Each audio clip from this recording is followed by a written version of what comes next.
So I kind of went back and forth to take a look at the connectors and how that kind of works. So it looks like this connector, that's for the buttons, top up here, and this connector up here is kind of gonna become useless.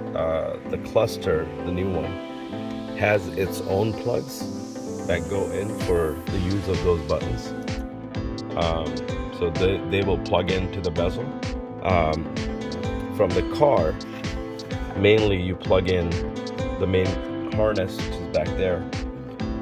You do connect that USB cable I was talking about earlier back here, and the GPS connector back here. So I'll probably stick the GPS connector somewhere on top of the dash here, where it has the least amount of resistance and probably still be accurate in terms of being able to read and connect.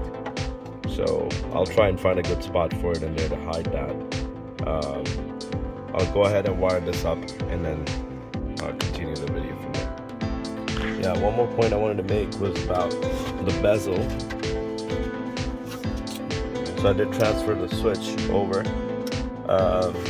So there's essentially only two plugs that are still coming from the car that are going to go back into the start and stop switch.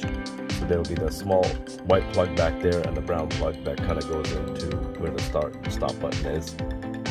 This connector here will use a wire coming from the new cluster, as the top switches will also use the wires going from the cluster. So they're not going to be using the wires that are coming out of the car, so we're just going to ignore those when we're putting these in. So let me go ahead and wire the USB cable and wire the GPS connector, and then plug in the harness. I'm going to screw the cluster back into its place, and then I'll start connecting the wires to the bezel, and then we'll wrap it up and see what it looks like. So I've got the USB cable plugged in here into the spot where it needs to go. The GPS cable here, I still have the GPS sensor in my hand. Like I said, I'm probably going to stick it underneath the dash here so it doesn't get in the way. And then the USB cable, I don't know, it's hard to see here, but I routed it down near where the OBD2 connector is. I'm just gonna tie it down there, so if I ever need to access it and need to update anything, I can access it from there. I'm not planning on using it for anything else. I don't even know what it's for yet till I start playing around with the unit. But it might be for system updates, or it might be for something else to connect multimedia. I'm not really sure yet. Alright, so let me go ahead and put this cluster in, and then I'll continue from there. Alright, I got the cluster fitted in. It looks pretty good. All the screw holes line up perfectly. Put the GPS sensor going up underneath the dash here. Now I'm going to wire up these connectors that are going to go into the bezel. So it's going to get a little tight, so it'll be hard for me to record while I do that.